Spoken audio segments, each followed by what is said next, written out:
morning, sir. Why don't you come right in? They're all waiting for you in the hall.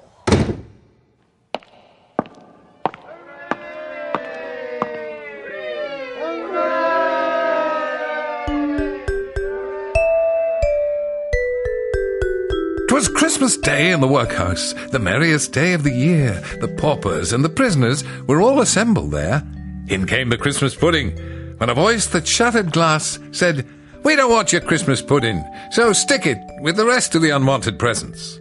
The workhouse master then arose and prepared to carve the duck. He said, "Who wants a parson's nose?" And the prisoners shouted, "You have it yourself, sir."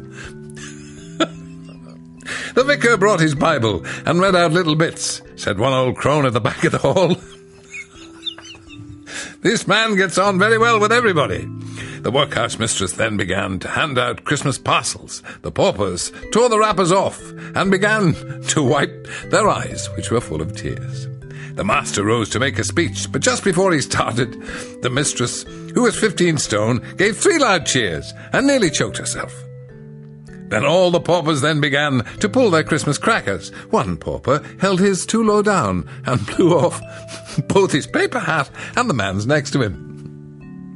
A steaming bowl of white bread sauce was handed round to some. An aged gourmet called aloud, "This bread sauce tastes like it was made by a continental chef." Mince pie with custard was the next, and each received a bit. One pauper said, "This mince pie's nice, but the custard...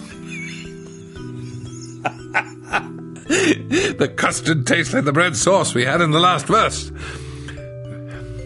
The mistress, dishing out the food, dropped custard down her front. She cried, "Aren't I a silly girl?" And they answered, "You're a perfect picture as always, ma'am." "This pudding," says the master, "is solid, hard and thick. How am I going to cut it?" The man said, "Use your penknife, sir, the one with the pearl handle." The mistress asked the vicar to entertain his flock. He said, "What would you like to see?"